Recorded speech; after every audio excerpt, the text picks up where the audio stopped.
Welcome to the Self-Esteem and Confidence Mindset podcast with me, Johnny Pardo, here to coach you from self-doubt to self-confidence to get to where you want to go. Today, I've got a very special guest with joining me today. Welcome, Peter. Hey, Johnny, what an absolute pleasure to be here, my friend. Very excited to spend some time. We finally made it happen. Yeah, I'm very excited too that we managed to, and I'm just so excited by the amount of value you're going to give today on this podcast episode. So thanks so much for making time for me as well. I appreciate you.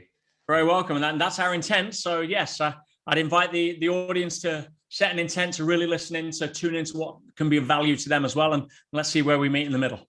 Awesome. So I'll just give a quick introduction to Peter before Peter can go into a little bit more about himself, and then we'll go into the podcast. So Peter Sage is a world-renowned international entrepreneur, author, and teacher. Peter's mission is to help others reinvent their lives by sharing fast, actionable tools and strategies from 30 years of navigating the valleys of hell and the pinnacles of success. So, Peter, can you tell us a little bit more, if people are new to your work, about what you do and actually what got you to this point? Always a great question to start with. And one thing I like to remind people of is no matter what the accolades somebody has or, where you perceive them to be in their journey, we're all made of the same stuff. Yeah. The second you put somebody on a pedestal, by contrast, you minimize your own greatness. And my role here over the next half hour, 45 minutes or so, is really just to hold up a mirror to remind people of their own greatness by pointing out some of the blind spots we tend to forget. And my journey started, pretty unremarkable. I was born on a low-cost housing estate, council estate in Leicester. My parents weren't wealthy or anything like that. I didn't do very well at school. I'm not academic. I dropped out of school at 16. But I always had that thing in the back of my mind that I'm responsible for my own life story. I didn't buy into the traditional mainstream agendas of, go get a job, go to college, get a job, get 2.2 kids and a mortgage, go retire, and all that. No, I felt we were born for more than that. And I had this insatiable thirst for answers as to what the game is about. Now, that led me to personal growth. Now, my main background is entrepreneur. I started my first business at 17. I've had 26, 27 international companies since then. Some have failed majestically. Some have wiped me out completely. Some bounced my head off the pavement, emotionally, financially, and everything else, wiped me out.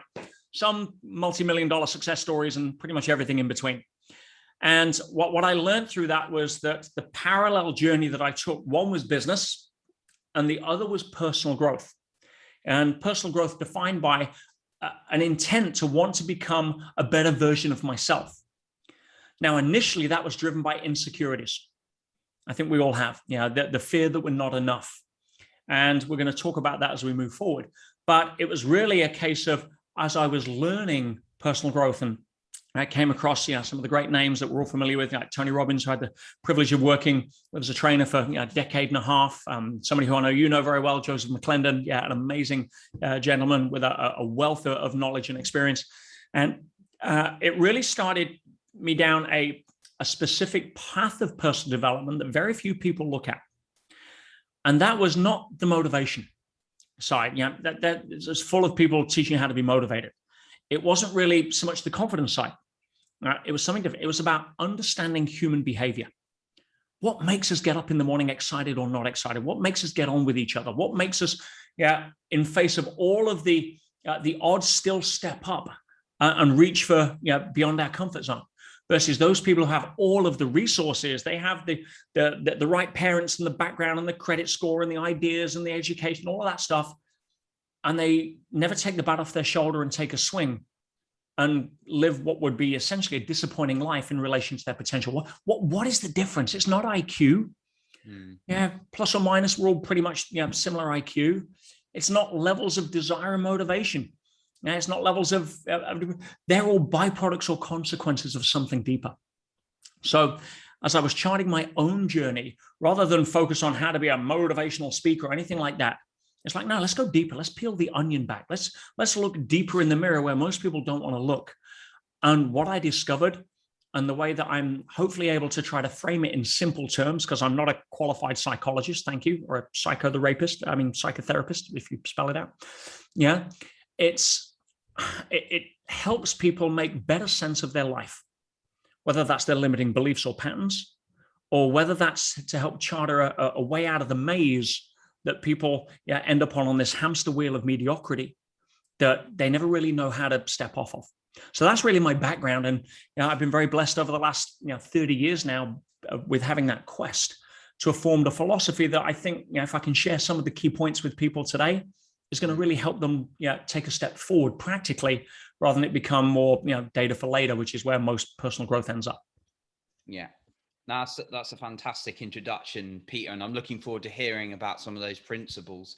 One thing I've sort of like noticed you were talking about then, and when I speak to other people in the personal growth world, particularly doing really, really well with it, is this kind of questioning of life, or questioning their own life, and actually, not being afraid to challenge the norm and the way things are. So could you tell us a little bit more about the importance of asking quality questions in life?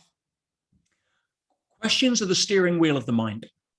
Questions direct focus. And if you really want to get straight into it, the only thing that we can do in life, the only thing, I'm sorry, I'm open to being challenged, because I'm not addicted to being right. But the only thing we can actually do in life is experience. That's it. Life is an experience activity. Now, if you want to take it one step further, the only thing we can actually experience is the act of experiencing.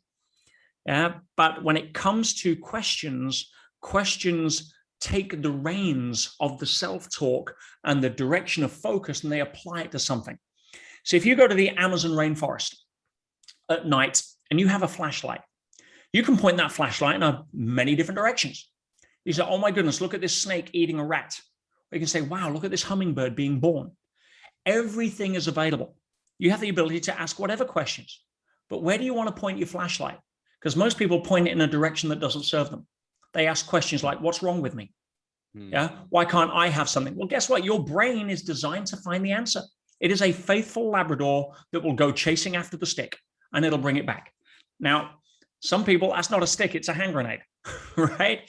So if you say, what's wrong with me? Your brain will come up with the answer. It's part of its job. Oh, you're clearly not as smart as you should be. Oh, it's because your teacher was right when they said you never amount to anything. Oh, it's because you're not good looking enough, tall enough, whatever it is, fill in the blank. So asking better questions, if you know the brain is designed to bring an answer, why not ask questions that the answers could empower you rather than disempower you? So instead of saying, why does this always happen to me? Being able to shift your focus and say, okay, what's great about this I've not noticed yet? Okay, if this has happened, clearly it's for a reason. Do I live in a friendly or a hostile universe? The most powerful question Albert Einstein said a person could ask in their lifetime, because that leads you down two very different corridors of experience in this life. If you think you live in a hostile universe, you're going to be looking through a fear-based lens and justify the position of victim. If you think you live in a friendly universe, you're going to be asking questions when things that don't fit your picture show up, and get curious as about what bend in the river is happening, because we can't see around the bends. In fact, I would assert that most of the, let's call it the dark squares on the chessboard, that, the negative things that happen in life, turned out to be stepping stones to something much greater 6 months down the line when we look behind. Whether that was an end of a relationship, whether that was a job we weren't happy with, that we got fired in, or whether that was just the ability give us a kick up the backside to be able to go do something different with our life because what we were focusing on wasn't helping, doesn't matter. I think all of us can have the experience of turning around and saying, oh, wow, thank goodness that happened 6 months ago. Otherwise, I wouldn't be doing this now. But at the time, it was traumatic. It was scary. It was depressive. It was whatever. But we didn't ask the questions. So my question to the people listening is this. If we've had experiences like that quite often, and we know that 6 months later, we're likely going to turn around and say, wow, thank goodness that happened. Otherwise, I wouldn't be doing this now. Why wait 6 months to feel that? Yeah, I know. Obviously, in the Tony world, the one of his traditional quotes is, the quality of your questions determines the quality of your life. And I like what you were just saying about, in 6 months you can be reflecting back in hindsight and saying, what did I take away from that? But actually, you're always going to have challenges coming into life, whatever stage, whatever level you are. But actually being able to direct those thoughts is absolutely key. And I remember my own personal experience when I, a few years ago, when I was just in a corporate job and just miserable and not really having much purpose, the questions I'd ask myself, and it was unconscious to me, was, what's going to go wrong today? Or what do I have to worry about today? Now it's like, what's awesome about me, and what's awesome, what's going to be even more awesome about today. So yeah, absolutely love what you're saying, that we have the ability to direct that focus now. So thank you so much for sharing that, Peter. I appreciate that. Well, it's not so much about the ability, because we all have the ability to ask different questions. Yeah. It's, why do some people with that knowledge still choose to ask lousy questions? And if we start looking at that, that's going to be far more empowering for people to uncover the patterns of limitation, because it doesn't take a PhD to ask a better question. It takes a different level of understanding the context of your life to be able to ask a better question. And so what I'd like to throw out there is the concept of understanding. There is a huge difference between biological maturity and emotional maturity. And as we probably know, there's a lot of emotional teenagers running around some pretty adult bodies. And so 3 of the primary keys that I think that are almost demarcation events, graduation events on the path or the journey to emotional maturity that would allow you to self-reflect at that level, almost unconsciously, rather than beat yourself up. I'll share 3 things, because I think that's going to be a powerful level of understanding. The first is, or I'd say one of the greatest days in a human being's life when it comes to emotional maturity, is the day they finally become okay not being liked. Now, that's tough for a lot of people, because most of us have grown up with a pattern of conditional love. In other words, from a parenting model, as babies from 0 to 18 months, we can't do anything wrong. We cry at 2 o'clock in the morning. It's inconvenient for the parent who hasn't slept for 2 nights, but they don't stop loving us, because that's what babies do. Exactly. It's inconvenient. I've got my new suit on, about to go for a job interview, and hold the baby for a second, they puke all over me. Right? It's frustrating, but we don't stop loving the baby, because that's what babies do. Now, at some point further down the track, and about 2 years old, 18 months, 2 years old, there is a point where there is a 2-way level of communication that's starting to build, to the point where the parent believes that if they tell the child no, and the child then understands them and does something that they said they shouldn't do anyway, there is some sort of level of consequence to that. Now, I'm not saying it's the right or wrong model of parenting. I'm just explaining how most people form these patterns. In other words, by the time we have our earliest memory, which is 4, 5, 6 years old for many people, we've already had several years of learning that love is conditional.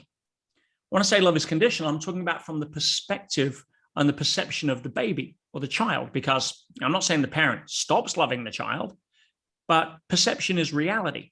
And if you have grown up knowing that if I do this, then the perception of is that love is taken away, approval's taken away, judgment is given, condemnation, anger, disconnection, lack of approval, validation, all the usual suspects.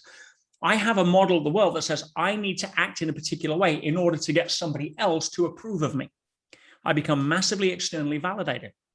And the day we wake up and finally become okay not being liked, because we've spent most of our life up to that point running around looking for somewhere else to reattach our umbilical cord, is a day of freedom. And so many people are trapped in what I call goop, G-O-O-P, the good opinion of other people. And if you're swimming in that sticky, nasty, smelly substance called goop, you're never going to be able to have the one thing that allows you to be you, which is authenticity, because you're always adapting unconsciously through the lens of, oh, well, if they don't like me this way, I'll be that way. Or what will they think if I do that? And that's not you showing up. That's you shutting down. That's you playing the game of hide and seek with reality because you're too afraid of what other people think of you. So let me give you a technique on how to get rid of that almost immediately if you're open and aware enough to be able to take it on. Because some people get secondary gain from that. Some people get more out of being a victim. Have you ever tried to out-victim a victim? Yeah, not going to happen. And some people are just not ready to let go yet, which is fine. If they're going to get their own lessons, you send them some love. There's no judgment. It's not down at IQ. But yes, some people have to hit their head on the sidewalk in order to learn how to tie their shoelaces, and we have no right to take their lesson away. What we have the right to do is to be an example, an invitation, and then don't judge them if they choose not to accept the invitation. Yeah. So if you have the metaphor, Johnny, that we are all stars of our own movie. And I know that because we're the only people in every single scene of our own movie. Nobody else is in every single scene. Yeah, 100%. There are no co-stars in your movie. Even Siamese twins dream differently, right? So you may have some supporting cast, a spouse, a soulmate, a sibling, a boss, a best friend, whatever it may be. But the vast, vast majority of people in your movie, by definition, are nothing more than film extras. Now, how do you define a film extra? Pretty simple. Somebody you're not thinking about when they're not in your current scene. Okay. Now, here's where we start to piece it together. Because the challenge with us seeing ourselves as the star of our movie is that we walk around misperceiving that everybody else sees us the same way as the star of our movie. But they don't, because they're starring in a different movie called their own. Which means by definition, we play one of two roles in most people's movies, or everybody else's movies. One is supporting cast, maybe a handful of people. But the vast majority of people that we encounter on a day-to-day basis, the people that serve us in Starbucks, the people that walk through the office, the people, we are nothing more than film extras in their movie, which means by definition that most people don't care enough about us to bother to even give an opinion because they're too busy being worried what they think we're thinking of them. Case closed. And when you wake up to understand that awareness, you realize that we've been playing so small by trying to pretend to be, to fit into somebody else's movie, hoping they'll notice us. Right? No, it doesn't work that way. So when you finally wake up and become okay not being liked, because you realize that everybody else is just projecting from the level that they're at, they can't do anything else. Somebody comes up and calls you an asshole, I've got news for you. It's not about you. Now, if you happen to be engaging in some behavior that is causing them distress, then take a look at that and shift your behavior. But for the vast majority of people, criticism that comes at them is nothing more than a projection of the criticizer, not an accurate reflection of whatever it is that you're doing or how you hold yourself. You're just not fitting their pictures. But your job is not to fit their pictures. Your job is to fit your own pictures. And you can't do that if you're swimming in goop, the good opinion of other people. Does that make sense? Yeah. And I think a lot of people do take it personally, like it is to do with them. And that's certainly a challenge I used to face, and many people I've worked with do face, is that they think someone else's criticism, whether it's on social media or in person or something like that, is to do with them. It's personally to do with them. But like you say, it's often that person's own insecurities or their perception going on to that other person. Always. And then rather than being about them. Yeah, I call it anti-social media these days, because that's pretty much what it is on there. But again, if you want a key point to remind yourself here, I'd invite your viewers to tattoo this on the inside of their eyelids.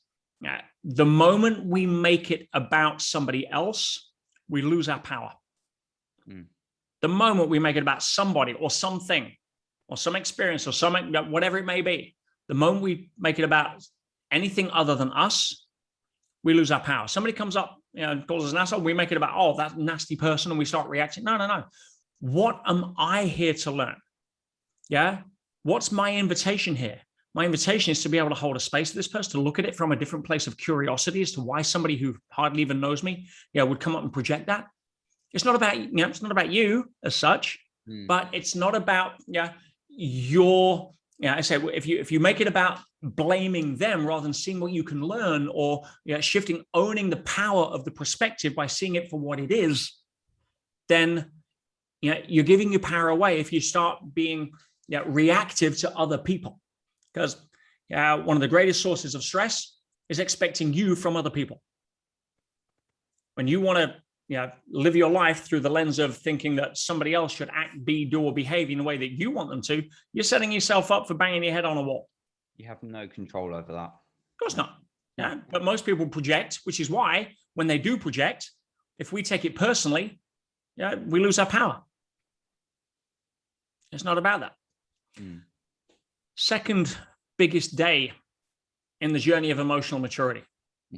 First one is the day we wake up and realize that, I'm okay not being liked, because trying to be liked by everybody is a fool's game.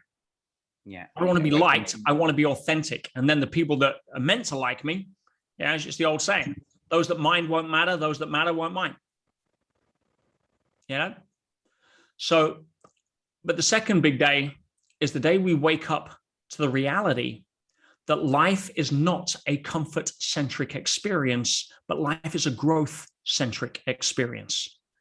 And when we own that at a deeper than intellectual level of cursory understanding, our lives change. And the reason we get seduced into this comfort zone delusional mentality, is because as human beings, we have two sides to us. We know this. And I'm slicing, dicing different ways, but as a general level of duality, we have a physical side and we have a non-physical side. The human being is the perfect encapsulation of both. We have physical body, but it's not who we are. We know that because, I was to cut your arm off, you'd be 15% less body, but not 15% less Johnny. You'd still be 100% you. You just have 15% less body, but you wouldn't have 15% less personality, sense of humor, or memories, or all of that kind of stuff. But it'd still be me. 100%. So the reason that people get caught into this comfort-centric delusion is if they identify too much with the body. So you're not your body. What makes you, what makes Johnny so unique is the non-physical, it's the invisible stuff. It's your personality, your hopes, your goals, your dreams, your sense of humor, your way you look at the world, your values, all of that stuff makes you you. If I was to take that out of your body and put it in a different body, you'd be you with a different body. So the non-physical is really where we experience life. We get data input from the senses that we perceive as physical, but I don't say am arm. I say my arm. It's something I have, not something I am. I don't say I'm going for am haircut. I know I'm going for my haircut. Right? It's like it's something. It's like a possession. I'm going to wash my car, not am car. Right? Same with the body. So when we realize that if we identify with the body has a nervous system that is hardwired by design for comfort. Now that's useful when it comes to sitting too close to a fire, or walking on glass, or sitting on an ant's nest. Perfect. But if we identify with the body, we seduce ourselves into thinking life is a comfort-centric experience, and it isn't. Life is a growth-centric experience, because that's what the non-physical part of us is wired for. Our soul, or whatever label you want to get into, I'm not attached, is not wired for comfort. It's wired for growth. Now, if you don't understand that, you're going to start labeling everything that doesn't fit your comfort pictures as a problem. And you're going to complain. But instead, when you start to realize that you take an athlete as a physical example, an athlete training for the Olympics who's in the gym, they know that if they push their body past its comfort zone, it is pre-programmed to return with a better version of itself. Why do we think the real essence of us is different? See, the strongest trees don't grow in the best soil, they grow in the strongest limbs. So if we're here to grow and contribute, and I know we are, because you only have to look out of your window. It's not my rules, it's the rules of nature. Everything in nature grows and contributes, or it's taken out of the food chain. Animals don't die of old age. When they can no longer contribute, they contribute themselves to somebody else's lunch. Right? So, zebras don't die of old age, I can promise. Right? So when it comes to designing our understanding of this experience of life, when we look through the eyes of the athlete, so if you were an athlete, but you didn't know you were an athlete, and you showed up to the gym, you got this psychotic personal trainer, that's trying to put you on the treadmill until you can out of breath, do press-ups until you're throwing up, you'd think they were a sadist. You'd be hiding behind the treadmill or the weight stack when you saw them. You'd be doing everything you can to avoid the workout or just doing enough reps to tick the box. But if you know you're an athlete and you're after that Olympic gold and you walk in the gym and somebody comes up and says, hey, Johnny, psst, I've got a really great way you can cheat on your workout. You're like, get out of here. In fact, if my personal trainer isn't making me throw up within 30 minutes, I want my money back, right? So what perspective of life are you taking? If you're taking it from the perspective of the muscle fiber on that last burning rep, you're sending messages to the brain. Stop, help, I'm being destroyed, I'm being broken down. What the hell are you doing? Send more pain. But if you're adopting the perspective of the athlete, you're proud of that burning rep. You're proud you can bust out another one and get a personal best and can't lift your arms for 10 minutes. You go home with a smile on your face, with self-esteem, some pride. Right? Not like, oh, great, I found another excuse to kid my personal trainer. So I got news for you. Life as a personal trainer that loves you in a benevolent universe isn't going to give you more than you can handle, but it is going to keep giving you the same lessons if you don't pass that test in class. And that can show up as like same relationship, but with different people, earning the same amount of money, no matter what different business opportunities or jobs you take. There's a level to within levels here. And if you're not growing as a person, but blaming everything else, you're going to get stuck in kindergarten and it kind of hurts a little. Does that make sense? Yes, absolutely. And I think in terms of the growth, thinking about like people's stories that I've heard, even we sometimes think like the comfort zone or getting away from being comfortable needs to be, a massive jump. And actually, sometimes we have to just build little bits of momentum as well. What do you feel about that in order for people to actually get to that growth, building little bits of momentum? It's individual. Some people have massive shifts when they encounter what we call a significant emotional event. Yeah, some people just wake up one day and say, I'm done playing small. Other people, because the fears that are holding them back are so chronic, in other words, it's not strong enough. It's like toothache. It's not really strong enough to go to the dentist consistently, where it's like, oh my God, I've now got to get this done. But it's like, it's just that dull ache. So it just kind of gets accepted as normal. In those scenarios, sometimes it's harder to take the massive action because we're not that motivated away from the pain. So in that case, yes, replacing the habits at incremental levels to kind of shift our focus and our energy is one thing. Because you bring energy to something, you energize it. You bring neutrality to something, you neutralize it. Shifts your focus, go in a different direction. But for some people, it can be a case of, no, I need to change now. And that level of impetus, if it's done in reaction to a short-term pain, usually doesn't last. If it happens as a result of an identity shift, then we have longevity. Yeah, if you turn around and say, right, I'm going to give up smoking, and now you become a smoker who's quit, I can probably count the days before you pick up your next cigarette. Because you're still a smoker, you're now engaging willpower to quit. But if you become a non-smoker, you don't need willpower. It's just not what you do. And a lot of people, unfortunately, are trying to change their behavior without changing the identity that supports it, and therefore go back over time. Because willpower, it's like a sport button on a car. You can press it when you need to overtake somebody. It's useful. If you've got to get up tomorrow at 5 a.m. once in a while, willpower is useful. But if you're relying on it to get up every single day for a job you don't like, it's going to wear out the engine.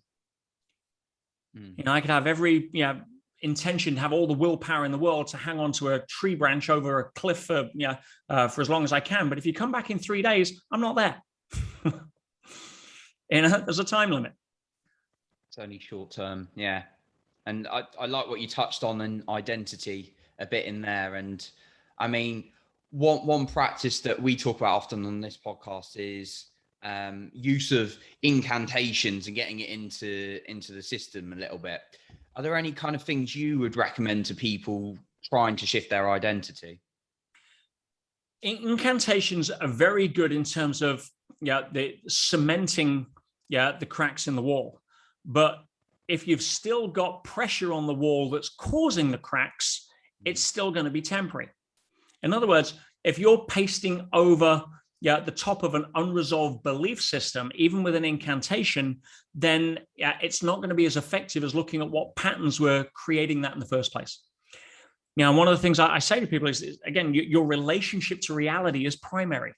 Right? If you think you live in a friendly universe, you're going to have a very different life to somebody who doesn't.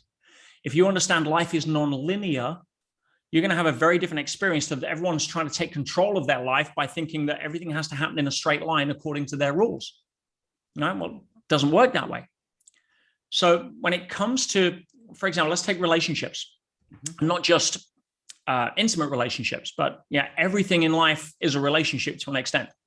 Obviously, the relationship with yourself is one, but relationship with your spouse or your kids or your business or your bank balance or whatever it may be, or your car. One of my favorite quotes from one of my favorite mentors, Master Yoda, because George Lucas, before he sold out to Disney, did have some wisdom. And he says a great quote. It says, train yourself to let go of everything you fear to lose. Oh, when I look at that, I say, okay, what would have to happen? Well, for a start, I'd need to unhook my self-worth from my net worth. And then I start to realize that the entire concept of ownership is fundamentally flawed. What do I mean by that? You don't own anything. You think you do, but you don't. Because at the end of this movie, and we all have a final scene, you don't get to take any of the props with you. If you're starring in The Fast and the Furious, then great, you get to drive some pretty cool cars. But at the end of the movie, you don't get to take them home. So the very nature of anything being physical means that its destination is non-physical. In other words, every single relationship you have, every one, will end. Sorry. And I don't care if that's a relationship with your soulmate. I don't care if it's a relationship with your kids. I don't care if it's a relationship with your business or your body. At some point, every relationship ends. So knowing that in advance, what does the game become about? See, the way I see it is everything that you have a relationship to is like a wall that you're leaning against. And the level of attachment you have to that wall is the pressure you're leaning on it, which means when that wall goes, as it will at some point, if you're leaning hard on it, how hard do you hit the floor? Some people choose never to get back up. Whereas if you can stand strong on your own 2 feet and appreciate the relationships, the walls around you without putting pressure on it, you have a far better level of experience when and if that wall falls down and you're transiting through. And so, oh no, please don't leave me because I need you. No, you don't need me. Don't need anything. I need my job. No, you don't. You're just linking a lack of self-worth to having no money. Or you're getting scared because you think that we live in a society that'll make you homeless or make you starve to death. Well, we don't anymore. I'm sorry. Try starving to death. You'll get force-fed. It doesn't work that way. You've got more than enough resources, and if you live in a friendly universe, something will provide itself. Always does. So when it comes to, again, having that level of understanding that we are in charge of our own experience as the star of the movie of our life. Now, some people unconsciously choose to show up in a drama or a soap opera or a horror show, but you get to hold the pen. You get to write the script. Now, you may turn around and say, well, if that was the case, I wouldn't be writing the crap that I'm starring in right now. You don't write it with your hands. You write it with your attitude. You write it with your energy. You write it with your intent. And you can speak to every single person that transitioned from a drama into an action adventure comedy, and they'll tell you the magic and the truth of that, and you won't believe it until he's right.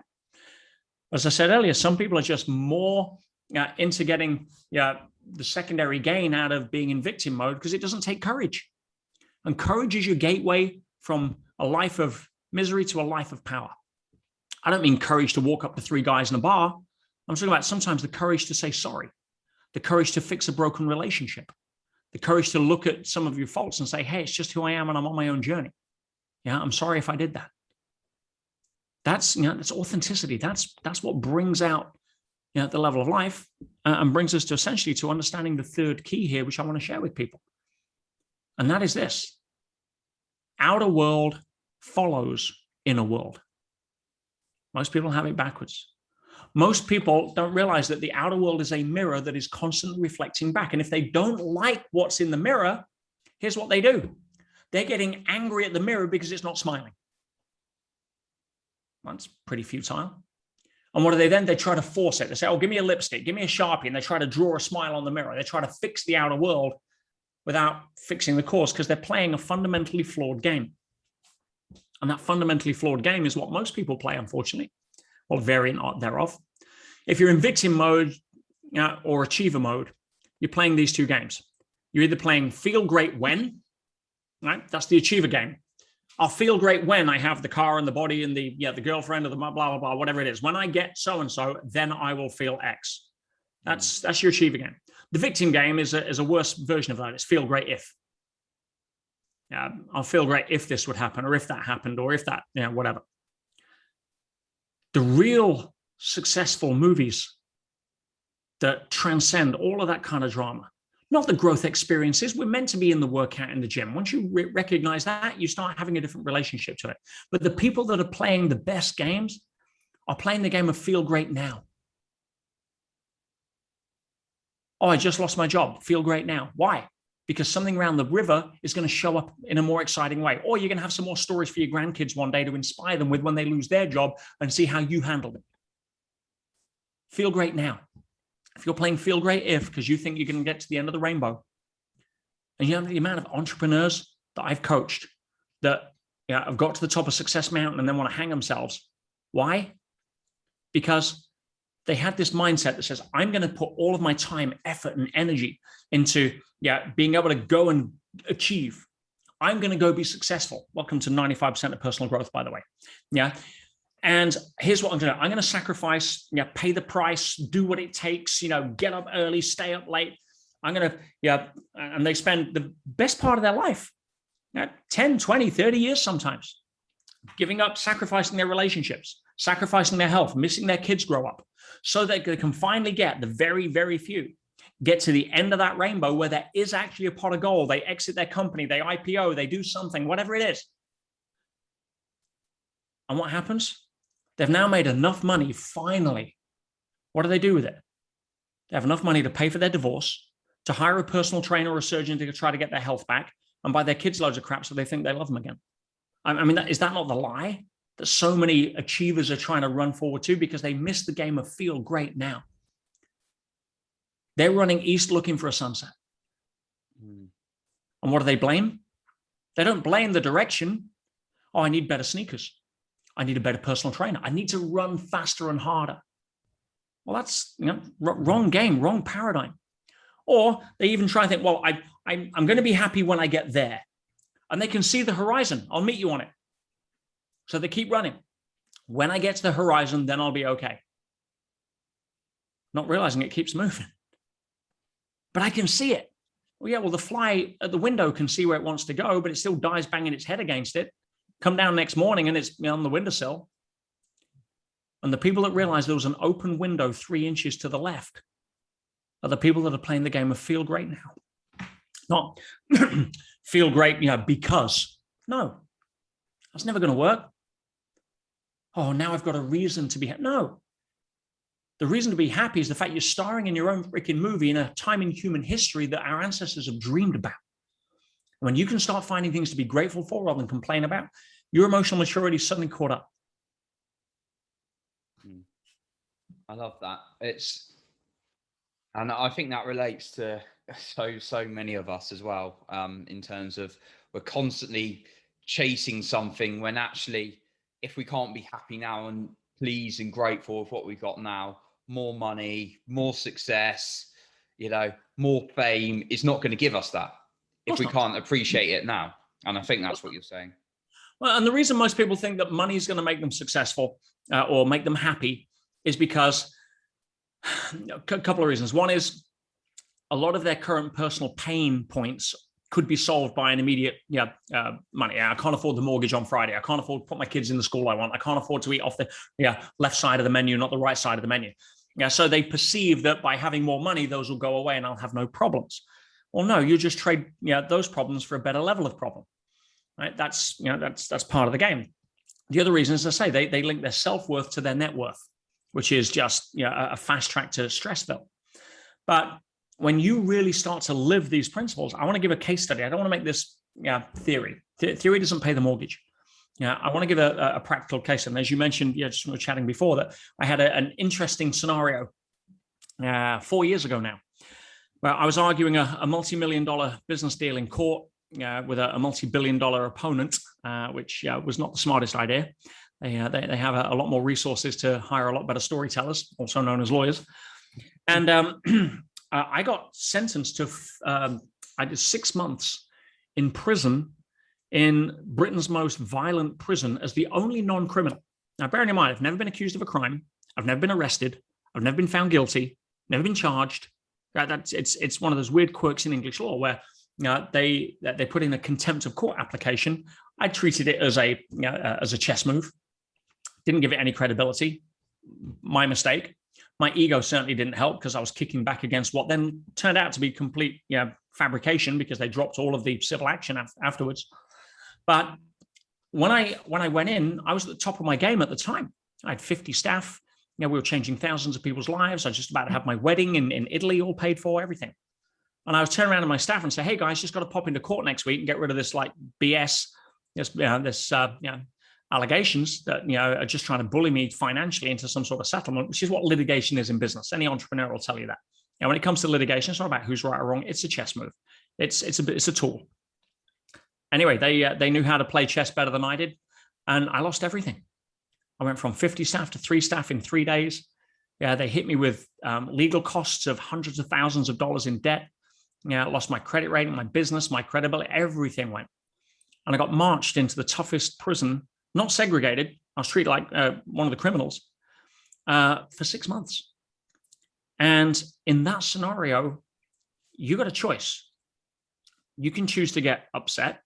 You can choose to get angry. You can choose to get despondent. And many do. I chose to get excited. I don't know what was around this river bend, but I trust the universe enough that something amazing will come out of it, providing I have the intent to serve, not the intent to get. So I went in not with the identity, spoke about identity of a prisoner. I went in with the identity of a secret agent of change. I thought, clearly the universe is sending me in to help people that wouldn't normally get the opportunity to be able to see me on stage or come to an event or get into personal growth. So, hey, if this is a graduation event in Earth School, let me go take the test, see what happens. I do remember reading that they misunderstood you as a prisoner. I think, if I remember correct. Sorry, as a guard rather than the prisoner, because of the the identity you hadn't attached to being a prisoner. Absolutely. First person that saw me there was saying, "You're a police officer." I'm like, "Please don't give me that identity." That was the guard that was giving me my uniform. Then the prison doctor, just before they gave me a cell for the first night, turned around after chatting and says, "Are you undercover?" I'm like, "Why do you ask that? You're the second person." He says, "I've never in my entire career, 20 years as a prison doctor, met anybody so happy on their first ever day in prison." And I took it as a good sign, to be fair. I think he thought I was crazy. But long story short, so I know we're tight on time here. I want to respect everybody here, but I want to show them what's possible when they adopt this level of understanding. Yes, please. And shift their relationship to reality rather than blaming it. Remember, outer world follows inner world. And so I ended up just setting the intent to serve. I was working with prisons on getting them off drugs. I was stopping suicides. I redesigned the intake system to help new prisons adjust and help to reduce violence in the wings. I won a national award for the work that I did in there. That's now being rolled out in prisons all over the US, Australia, in Europe. It's helping tens of thousands of people. And every 2 weeks, not knowing what was happening, I was writing to my senior students in real time, sharing them the actual techniques I was using. What were my thinking patterns? What were my incantations at the time? What were the techniques I was using to diffuse violence with people that were in there for murder, or to stop the bloodshed, or how do I get inside the mind of a prisoner who wants to kill himself and be able to stop them within 10 minutes permanently? Not in the moment. Anyone can cheer somebody up in the moment or distract them. What about being able to do that? And I broke down every technique I'd spent at that point 25 years. Some of the best stuff I learned from Tony and Joseph, and everything that I gained as experience in using in real time in the real world. And when I came out, they said that those 11 letters that I wrote were very extensive, part journal, part diary, part you couldn't make it up, part tradecraft, had changed their lives, by just coming along on the journey. And anyway, they invited me to publish it to help more people. We did. I think went bestseller in 2 hours, Amazon #1 in 4 hours, outsold 3 suppliers on the first day. Yeah, it's changed the life of pretty much everybody that's read the book. And I believe, Johnny, I'm blessed enough to understand you may have a copy as well. Yeah, I've got it right here. You might be listening, so you can't obviously see this, but you might be watching the video. The inside track right here. So thank you for your work, Peter. Yeah, no, thank you. And it's now won some accolades, won many awards, many Book of the Month from book clubs. It's got praise from some of the greatest legends in personal growth. John Assaraf, Brian Tracy, John DeMartini, Kevin Trudeau, Dave Asprey. I mean, the list goes on and on, saying it's one of the greatest books they've ever read. And it's very humbling because it was never my intention to write a book. These were private letters. But 4 years ago, the tagline is the ultimate guide to conquering adversity. You couldn't come up with a better manual for how to live your life right now in the global situation where so many more people are facing adversity or change or needing a tool set to be able to help navigate the mindset required to face that. And trust me, if I can face losing everything in prison and still walk in smiling and walk out having created a movement, a global movement, I can promise you whatever's going on in your life right now, the same tools that I used will help. And that's why when we spoke earlier, I wanted to do something special for the people here as a thank you for the time, because I know we've ran along a little bit here. And that is really to give every single person that's either listening or watching here a copy of the book as a gift from me, as a thank you for listening. Now, if you do go to Amazon or Barnes & Noble, you'll be able to see it's $24.95 on there. I wouldn't encourage you to do that. I'm asking if you can give me $4 to cover the shipping, I'll send you a physical copy.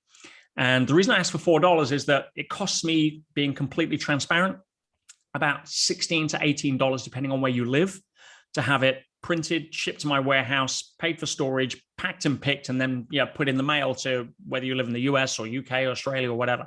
An average about $17. So why am I willing to invest $10, $12?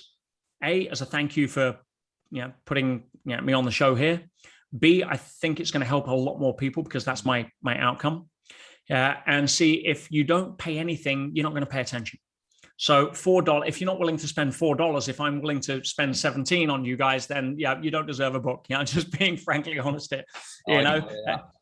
People, if you're going to pay something, there's a fair exchange of energy. You're going to be committed to reading. And that's my goal here, is to help more people, certainly not lose a ton of money on the books. And for some people, if they're impressed with what I do after reading it, or if it's timing, they may want to work with me further, and I might get something on the back. So that's what I want to do. And I'll give you the website, and I'm sure you'll put it in the show notes as well. Yeah. If you go to getpetesbook.com/self-confidence, getpetesbook.com/self-confidence. You give me $4, and within 2 days, you'll have this on your doorstep as a gift from me. How does that sound? That sounds awesome, and such a valuable gift for all the listeners today. And in this day and age, we can get quite trapped or imprisoned in our own mind from how we think about things. And this book is a really, really good demonstration of how you can, free yourself, especially when you're in perhaps some of the most challenging circumstances, and being in what most would perceive as a very prison guarded environment where you're trapped, and you've been able to do it there. So this book is going to be key for helping people understand that. So I'd highly recommend you check out the description and click on that link and get yourself a copy of this book. It could potentially help you change your life. I always say the individual is responsible for changing their own life, but this is going to be a huge guide in you doing that. So thank you so much for that gift, Peter. No, my pleasure. And if you know anyone that's having a tough time, hand them a copy. We've had so many stories now where people have turned their lives around, or stopped their sob story, or managed to halt their negative slide just because of, and again, this isn't just a story. These are techniques. This is the how-to manual. My clients were paying me up to $50,000 a year to learn the stuff I'm giving away in this book. I mean, I can't stress highly enough the fact that I wish you were paying $50,000 for the book, because then you definitely read it and apply it. But I can't do that because it would put it out of reach of most people. But if you know somebody that you have a relationship with that trusts you, to say, hey, listen, I read this book, or I heard about this book, give it a read. I think it might help. we've had some incredible feedback from people who have just been so grateful for the person that did that. So that's available. Awesome. Thanks so much, Peter. So just before we wrap up today, are there any kind of final points that you wanted to share, or any other resources that you perhaps think might be useful in addition to the book? Well, if you want to say follow me on Instagram, what have you, Facebook, it's Peter Sage 007. And yeah, I'm always trying to put out as much free content as I can that's topical, that helps people. Again, my mission here is to try to add value, because what's going to get us through this global situation now is more and more people becoming better versions of themselves. Yeah, if we can raise the level of consciousness here, not the level of poverty, not the level of desperation, but the level of self-reliance. And what you teach, Johnny, self-confidence, self-esteem. If we can do that, then we have a shot at being able to come out of this into a much better world for all of us and leave a thumbprint on humanity we can be proud of. And I try to put as much free stuff out there on my Instagram, YouTube, etc. as possible. But yeah, go check it out. Go follow me there. And hopefully I'll be able to add some value. Absolutely. Well, thanks once again, Peter, for coming on. It's been such an incredible learning experience for me, in myself, and for the listeners today, I'm sure. So thank you. Absolute pleasure. Stay amazing. Awesome. So we'll wrap it up today, but remember to work on your self-confidence every single day, and I'll see you in the next episode.